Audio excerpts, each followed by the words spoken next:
시온에 따라 크게 기뻐할지어다. 예루살렘에 따라 즐거이 부를지어다. 호산나 다윗의 자손이여 찬송하리로다. 주의 이름으로 오시는 이여 가장 높은 곳에서 호산나 하더라. 아멘.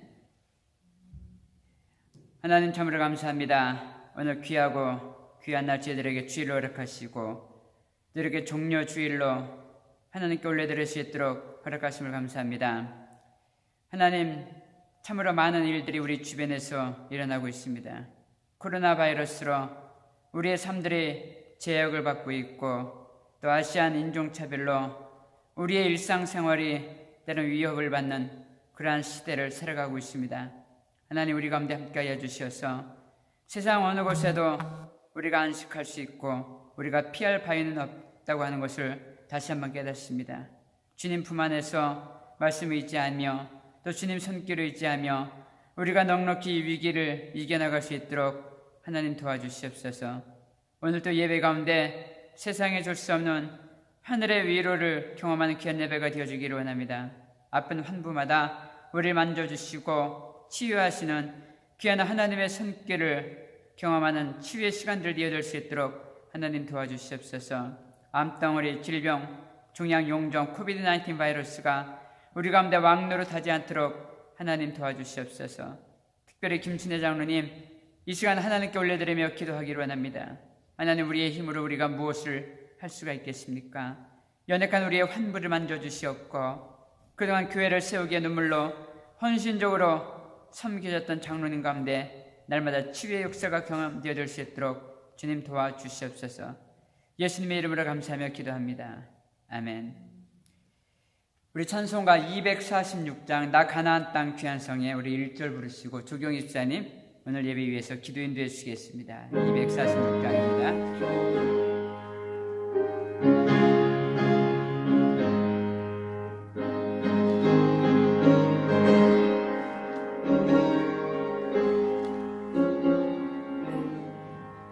나 가나안 땅 귀한 성에 들어가려고 내 무거운 짐 벗어버렸네. 죄 중에 다시 방황할 일 전혀 없으니 저 생명신의 거에 살겠네. 길이 살겠네. 나 길이 살겠네. 저 생명신의 거에 살겠네. 길이 살겠네. 나 길이 살겠네. 저 생명신의 거에 살겠네. 아멘. 예, 조경희 집사님 예배 위에 기도 인도해 주시겠습니다.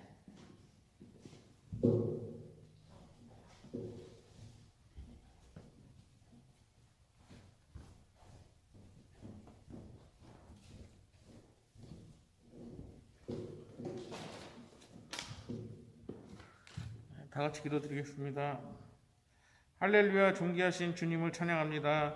종료주일과 고난주간을 맞으며 십자가에 못 박히실 것을 다 아시면서도 오직 하나님의 뜻에 순종하시고자 예루살렘에 입성하신 예수님을 생각하며 참된 순종을 깨닫게 하시옵소서. 또한 죄인인 우리들을 향한 하나님의 크신 사랑에 감사드리고 예수님의 고난을 함께 통감하고 또 감사드리는 저희 모두가 되게 하여 주시옵소서. 아멘. 세상은 어둠 속에 있을지라도 빛 대신 주님만 바라보며 주님만을 경외하고 주님의 이름을 높이며 살아가는 참된 주님의 자녀들이 되게 하여 주시옵소서. 아멘. 때로는 주님의 자녀로서 세상과 구별되지 못한 부끄러운 삶을 살아가기도 하지만 그럴 때마다 주님 앞에 겸손히 무릎 꿇고 회개하며 변화된 삶, 주님을 닮아가는 삶을 살기 위해 노력하는 저희 모두가 되게 하여 주시옵소서. 아멘. 질병으로 고통받는 이들을 불쌍히 여기시고 아멘. 치유의 은혜와 평안을 허락하여 주시옵소서. 아멘. 주님 앞에 간절한 마음으로 간구하는 심령들의 기도를 들으시고 응답하여 주시는 줄 믿습니다. 아멘. 오늘도 주님께서 기름 부은 종에게 능력을 더하시어 주님의 진리의 말씀을 전파되게 하시고 아멘. 주님의 양들을 주님께로 인도함에 있어 부족함이 없는 참된 종이 되게 하여 주시옵소서. 이 모든 말씀 예수님의 이름으로 기도드리옵나이다. 아멘.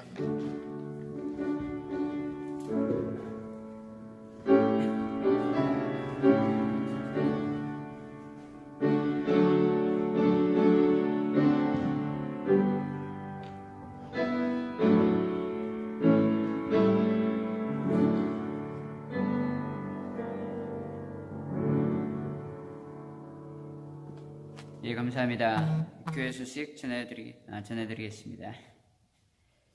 주보를 참조해 주시고요. 우리 다음 주일은 부활주일로 드립니다. 10시가 아니라 1시인데 제가 시간을 잘못 냈네요. 정성껏 예물을 준비해 주시길 바라고요. 송만찬 우리 예식도 함께 진행을 하도록 하겠습니다. 우리 다음 주에 우리 주일 예배 후에 공천에 관련돼서 우리 공동회의를 하고요. 또 제가 한국 방문 중에 교회 운영에 대해서 함께 나누도록 하겠습니다. 제가 방문 중에는 우리 설교 전도사님께서 이렇게 해주시겠습니다. 위에서 기도해 주시기를 부탁드립니다. 자, 하나님 말씀 함께 읽겠습니다. 고린도전서 1장 23절입니다. 고린도전서 1장 23절.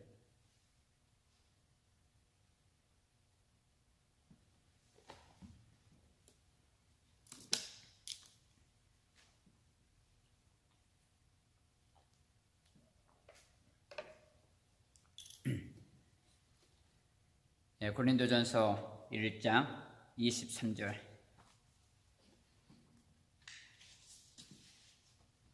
우리 함께 읽겠습니다. 시작. 우리는 십자가에 못 박힌 그리스도를 전하니 유대인에게는 거리끼는 것이요 이방인에게는 미련한 것이로되. 아멘.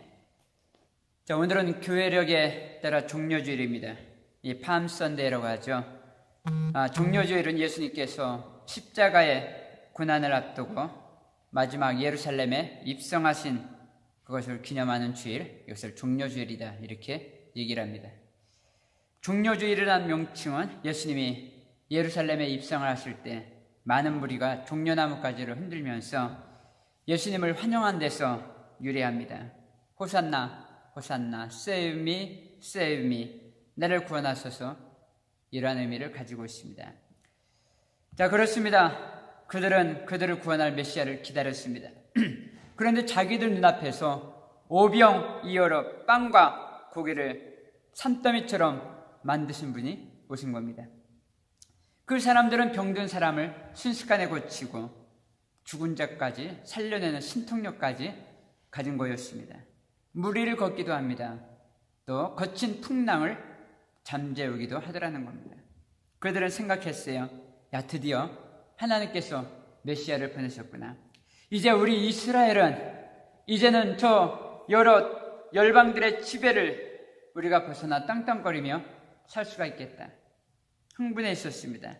그래 지금은 예수님을 호산나 호산나 소리 높여 연호하고 환호하고 있는 겁니다.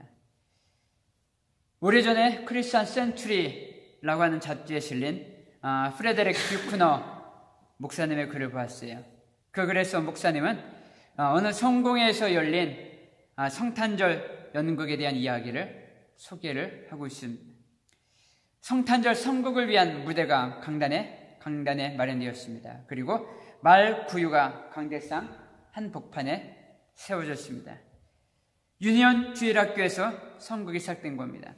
장례를 가득 메운 교인들이 성탄 찬송 몇 곡을 불렀습니다. 그리고 목사님이 나오셔서 성탄과 관련된 성구 몇 절을 소개하며 또 말씀 묵상에 대한 이야기를 나눴습니다. 소파속은 지금까지 잘 진행되는 것 같았습니다. 그런데 갑자기 문제가 생겼어요. 하늘의 천군 천사들이 무대에서 나타나 지극히 높은 곳에선 하나님께 영광, 일하며 노래할 순간에 문제가 터진 겁니다. 자, 각본에 의한다면 수십 명의 어린아이들이 천사가 되어 등장하는 순서였습니다. 천사처럼 흰 가운으로 갈아입고 날개를 닫고 부모들과 함께 여기저기 앉아있다가 때가 되면 아이들이 수십 명 다 강대상으로 올라와서 천사 분장을 하고 막 하늘에는 영광이요 땅에는 기쁨이라 이렇게 노래를 할 상황이었습니다. 그 순간에 한 어린이에게 문제가 생긴 겁니다. 자, 일이 안 되려고 했는지 아이들의 숫자가 너무 많았습니다. 그런데다가 아이들이 한꺼번에 막 강대상에 올라오다 보니까 그 어린아이가 주변으로 밀려나게 되었습니다. 자, 그런 상황에서 예수님을 보고 싶었습니다. 강대상 중간에, 강단 중간에 마련된 말구유를 보고 싶었고, 예수님을 보고 싶었고, 마리아와 요셉을 보고 싶었고, 말구유를 보고 싶었는데, 밀려난 어린아이는 예수님을 볼 수가 없었어요. 그래 막 그 어린아이가 엉엉거리며 막 울기를 시작을 했습니다. 예수님이 안 보여요. 예수님이 안 보여요. 호산나 호산나. 지금 수많은 사람들이 군집해있고 운집해있습니다. 예루살렘에 입성하시는 예수님을 바라보며 수많은 사람들이 모여 있었습니다. 근데 여기도 별반 다를 바가 없습니다. 제자들도 있었습니다. 수많은 무리들이 그곳에 운집하였습니다. 자, 그런데 자세히 보세요. 좀 전에 예화로 말씀을 드린 것처럼 예수님이 보이질 않습니다. 성탄절 성국의 멋진 무대에서 어린 소녀가 예수님을 볼 수가 없어서 발을 동동 굴리며 눈물을 흘리며 막 울어댔듯이 종려주일의 화려한 퍼레이드 속에 예수님이 안 보이더라는 겁니다. 그래요, 그날 그곳에 수많은 사람들이 몰려 있었습니다. 모두 똑같은 장소에 있었습니다. 그러나 모두가 다 예수님을 본 것은 아니었습니다. 그들은 서로 다른 기대를 가지고 그곳에 모여들었습니다. 첫째, 그곳엔 이기적인 기대를 가득 안고 온 사람들이 있었습니다. 마태복음 20장 20절에서 24절을 보면 예수님이 자신이 지실 십자가에 대해서 말씀하신 지 얼마 되지 않아 예수님의 제자인 야고보와 요한의 어머니가 예수님께 나왔어요. 예수님께서 너희들 뭘 원하니? 그들이 대답합니다. 주의 나라에서 하나는 주의 우편에 하나는 주의 좌편에. 무슨 말입니까? 영의정 좌의정 하고 싶다는 겁니다. 그 여인들은 자기 자식들이 하나님 나라에서 예수가 주인된 그 나라에서 그들은 한 자리씩 앉기를 원했습니다. 이러한 모습을 보고 제자들이 화가 났습니다. 화딱지가 났습니다. 어처구니 없는 저들의 모습에 화딱지 난 게 아니었습니다. 그들도 똑같은 생각을 하고 있었던 겁니다. 그들은 모두 자신들이 높은 자리에 앉기를 원했습니다. 이제 예수님이 새 나라를 이루시고 왕이 되시면 예수님을 지금까지 모셨던 자기들은 권세가 있고 높은 자리를 얻게 될 것이라 생각을 했습니다. 그런데 가장 높은 자리를 두 형제의 어머니가 요구를 하자 그들은 화딱지가 난 겁니다. 베드로도 마찬가지였습니다. 베드로가 예수님의 죽음을 그렇게 만류한 이유가 무엇일까요? 정말 예수님이 너무너무 사랑스러워서, 아니 십자가에 달리신 예수님을 생각하니까 너무너무 안쓰러워서 베드로가 그랬나요? 예수님이 겟세마네에서 잡히시던 날 밤 마지막 설교하실 때에도 제자들은 내가 높으냐 내가 높으냐 제자들의 관심은 그랬어요. 그런데 베드로가 예수님을 사랑해서 예수님의 죽음을 막았을까요? 당신 죽으면 우리가 여태까지 기다려온 영의정 좌의정 다 날아가는 거 아니냐? 당신 죽으면 안 돼. 당신 죽으면 나 일가 친척 다 버리고 여기까지 당신 쫓아오는데 나 다 포기했어. 그런데 당신 죽으면 난 뭐야? 베드로는 이것 때문에 여기까지 온 겁니다. 그런데 죽다니요. 베드로는 예수님의 죽음을 이해할 수 없을 뿐더러 그것이 사실이라 하더라도 베드로는 용납할 수 없었습니다. 똑같이 성수했었습니다. 그러나 다윗은 하나님을 보았어요. 똑같은 성수했었지만 도액은 사람을 보았습니다. 자, 이제 아하수에로 왕의 왕비를 구한다는 소식을 듣고 1500명의 여인들이 몰려들었습니다. 에스더를 제외한 1499명의 모든 여인들의 관심은 왕의 손에 관심이 있었습니다. 야, 저기 봐라, 은이야, 금이야. 그러나 그 가운데 에스더만큼은 왕의 얼굴에 관심을 가졌습니다. 똑같이 예수님과 함께 있었습니다. 그런데 제자들은 하나같이 예수가 아니라 다른 것을 보고 다른 것을 기대했습니다. 주님은 지극히 높은 곳에서 가장 낮은 곳으로 오셨습니다. 그분은 높은 곳에 머물기 위해서가 아니라 낮은 곳에 낮은 마음으로 섬기려 오셨습니다. 심지어 자기 목숨까지 바쳐서 섬기려 오셨다는 겁니다. 둘째로 그들 중에는 아무것도 알지 못하고 부화뇌동하는 사람들이 있었습니다. 아무 생각 없이 남이 환영하니 나도 환영하나 보다, 남이 박수치니 나도 박수치나 보다, 이걸 뭐라고 하죠? 얼떨결에. 자, 예수님께서 예루살렘에 마지막 입성하시는 날 수많은 사람들이 그 현장에 있었어요. 그러나 대부분 얼떨결에 거기서 있었습니다. 그러다 보니 얼떨결에 반대하는 사람을 따라가기도 합니다. 얼떨결에 예수님에게 손가락질하며 조롱하는 자의 길로 가는 사람들도 있었습니다. 얼떨결에 예수님을 십자가에 못 박아라 외치는 자의 그룹에 있었던 자들도 있었습니다. 우리가 신앙을 하면서 이 얼떨결에 이것을 조심해야 됩니다. 많은 교회들이 위기입니다. 그러나 교회를 무너뜨리던 그러한 그 일에 얼떨결에 서 있다가 교회를 무너뜨리는 일에 합류할 수도 있습니다. 알고 믿는 것은 중요합니다. 그래서 우리가 통독을 하는 겁니다. 성경 부지런히 읽으시길 바랍니다. 말씀 안에 하나님의 의도가 들어있습니다. 셋째, 그들 중에는 분리할 때 도망가고 방관했던 제자들이 있었습니다. 이해할 수 있어도 도저히 용납할 수 없는 그런 비겁자들이었습니다. 어떤 위험도 어떤 책임도 지지 않겠다는 겁니다. 영광의 멸관을 얻기 위해서는 다 하겠다. 그런데 주님의 고난만큼은 회피하겠다는 겁니다. 우리가 통독을 하면서 우리가 발견할 수 있는 그러한 야비하고 비열한 족속이 있다면 바로 에브라임 지파입니다. 정작 싸울 땐 드러내지 않습니다. 책임과 의무와 그리고 권리를 다 해야 되는 상황 속에선 드러내지 않다가 나중에 떡고물과 관련돼서 득달같이 달려드는 것이 에브라임 지파였습니다. 제자란 무엇인가? 우리 참 여러 차례 나눴습니다. 마태복음 28장 보면 제자란 무엇인가 우리가 다시 한번 알게 됩니다. 우리는 비장한 마음으로 제자가 되겠다 이런 결단과 고백을 할 때가 있습니다.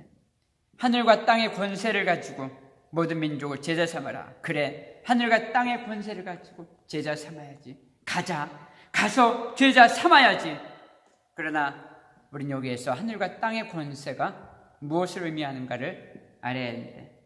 예수님께서 하늘과 땅의 권세를 가졌다. 이것이 무슨 뜻인지 우리는 알아야 합니다. 그러니까 하늘과 땅의 모든 권세를 예수님이 가지셨는데 그 근거가 뭐냐? 성경은 우리에게 그 근거는 십자가의 고난을 감당하셨기 때문이라는 겁니다. 제자 삼으라, 이것은 어떤 특별한 사람을 뽑으라는 게 아닙니다. 우리는 제자 교육하면 어떤 엘리트 교육을 생각합니다. 1단계, 2단계, 3단계, 101, 202, 303, 501 그런 단계를 거쳐서 어떠한 특별한 엘리트 교육을 받은 사람을 우리는 제자로 생각하기 쉽습니다.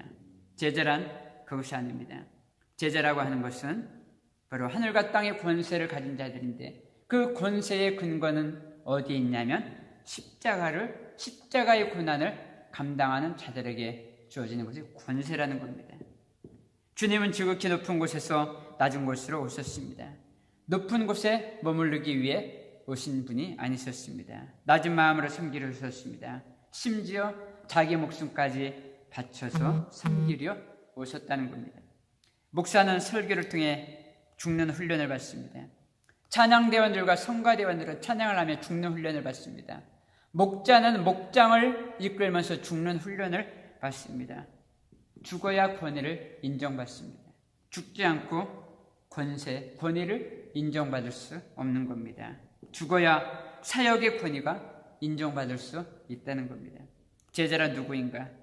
죽기까지 십자가를 지고 가는 자들, 이것이 바로 제자라는 겁니다. 누가 사역자인가? 죽기까지 십자가를 지고 가는 자가 사역자입니다. 누가 임원인가? 누가 직분자인가? 죽기까지 십자가를 지고 가는 자가 바로 임원이라는 겁니다. 넷째로 그들 중에는 우리 주님을 죽음의 마지막 골짜기까지 따랐던 사람들 물론 있었습니다. 사도 요한과 여인들, 그들이야말로 예수님을 끝까지 사랑했던 사람들이었습니다. 사랑하는 여러분, 우리 중 누가 죽음의 마지막 골짜기까지 따르겠습니까? 우리 모두는 부활의 영광을 기대합니다. 그 부활의 자리에 있고 싶어합니다. 영광된 식탁에 우린 초대받고 싶어합니다. 그러나 주님께서는 우리가 그 영광된 자리에 부활의 기쁨을 누리는 것뿐만 아니라 주님 홀로 가시는 그 외로운 십자가 길에 우리도 함께 가기를 원하신다는 겁니다. 자, 그런데 사실 예수님께서 예루살렘으로 향해 가고 있다고 하는 것은 이번이 처음이 아니었습니다. 우리가 그 길을 가라라고 하는 주제를 가지고 그동안 말씀을 나눴지만 아브라함도 모리아산으로 갔듯이 예수님은 태어나면서부터 예루살렘을 향해 걷고 있었습니다. 예수님은 예수님의 가고자 하는 길, 가야만 한 그 길을 걸어갔습니다. 드디어 예루살렘에 입성하십니다. 해마다 종려주의를 맞이하면서 우린 어린 낙이나 예수님의 퍼레이드 행렬에 관심을 갖어요. 그런데 왜 낙이었는가? 나귀를 타고 오시는 예수님의 입성이 스가랴에 기록되어 있습니다. 스가랴 9장을 보면 시온에 따라 크게 기뻐할지어다. 예루살렘에 따라 즐거이 부를지어다. 보라, 내 왕이 네게 임하나니 그는 겸손하여서 나귀를 타나니 나귀의 작은 것 곧 나귀 새끼니라. 내가 에브라임의 병가와 예루살렘의 말을 끊겠고 전쟁하는 활도 끊으리니. 스가랴에서는 나귀를 타고 주님의 입성을 에브라임의 병거와 예루살렘의 말을 끊고 그들의 활을 끊기 위함이라 이렇게 밝히고 있습니다. 주님의 나귀 행차는 이스라엘의 무장을 해제하기 위함이라는 겁니다. 너희는 이 세상에 힘을 얻어서 그 힘으로 새로운 나라를 세울 것을 꿈꾸고 있지만 나는 칼과 창이 아니라 겸손과 십자가 죽음으로 그 나라를 이루기 원한다. 이것이 예수님의 의도였습니다. 이걸 모형으로 보여주는 것이 바로 나귀를 타고 예루살렘에 입성하는 것이었습니다. 자, 예수님의 이러한 여정을 그러나 거기에 있는 무리들이 이해할 리 만무했습니다. 주님은 그렇게 낮은 모습으로 굴욕과 수치를 겪기 위해 이 땅에 오셨습니다. 영광을 받기 위한 것이 아니라 고통을 겪기 위해, 망가지기 위해 이 땅에 오셨습니다. 십자가는 주님 사역의 극치였고 굴욕의 수치였습니다. 자, 기우뚱기우뚱거리며 나귀를 타고 오시는 예수님의 모습은 영락없는 바보 같은 모습입니다. 맞을 줄 알면서도 뻔히 맞을 짓 하는 사람을 우린 바보라고 합니다. 예수님이 바보인 이유는 죽을 줄 알면서도 거기에 오기 때문에 그렇습니다. 어떻게 붙잡히고 어떻게 죽어가실지 아시고서도 예수님은 그곳에 들어오기 때문에 바보였다는 겁니다. 물에 빠진 사람은 어떻게 하죠? 지푸라기도 잡습니다. 궁지에 물리면 쥐도 고양이를 문다고 합니다. 이것이 생존에 대한 본능입니다. 저마다 살고 싶다는 겁니다. 기르던 개나 소를 도축업자에게 팔려고 하면 용하게 짐승들도 알아차립니다. 그런데 죽을 줄 알면서도 붙잡히면 어떻게 십자가에 달릴 것인지 예수님은 아심에도 그럼에도 불구하고 나귀를 타고 기우뚱 거리며 들어오시는 예수님의 모습은 영락없는 바보 같습니다. 주님은 그렇게 십자가를 지시려고 이 땅에 오셨습니다. 우리 위에 고난받기 위해 오셨습니다. 주님의 삶의 목적은 처음부터 예루살렘, 다시 말해 십자가에 있었습니다. 예수님의 가르침, 예수님의 표적, 예수님의 기적, 예수님의 메시지, 모든 것의 초점은 예수님의 십자가 죽음이 있었습니다.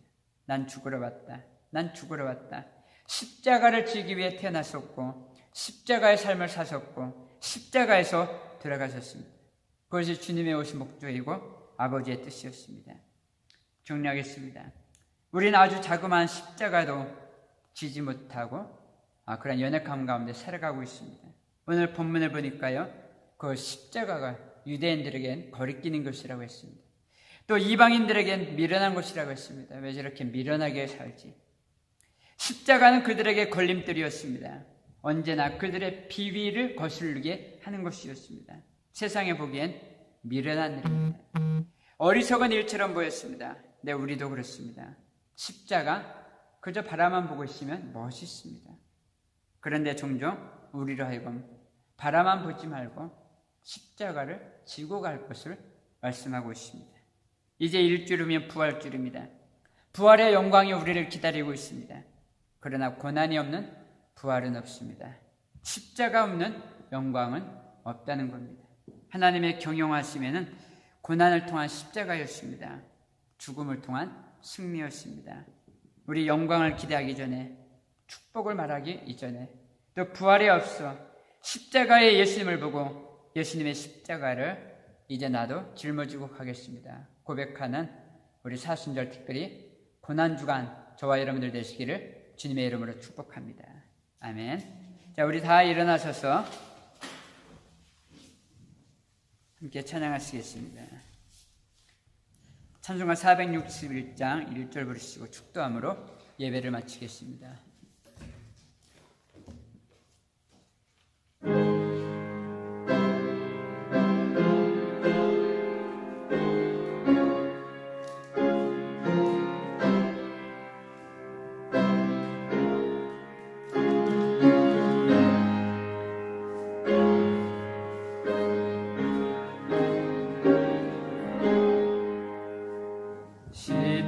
십자가를 질 수 있는 주감으로 오실 때 죽기까지 따르리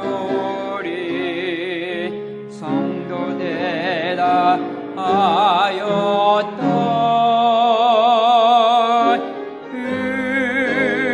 우리의 심령 주의 것이니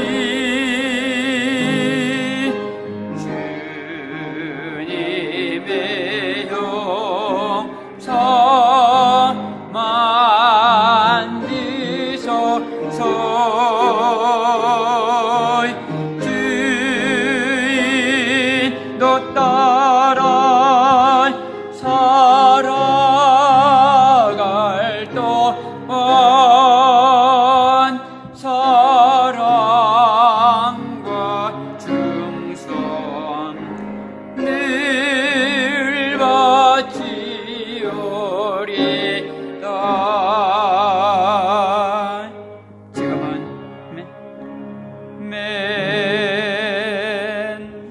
지금은 우리 주 예수 그리스도의 은혜와 아버지 하나님의 무한하신 사랑과 성령님의 감동감화 역사하심이 끝까지 주님 우리에게 허락하시고 맡기신 이 십자가 지고 가겠습니다. 고백하고 결단하고 돌아가는 사랑하는 교회와 성도들 머리머리 위에 지금으로부터 영원까지 함께하여 주시옵기를 간절히 축원하옵나이다. 아멘.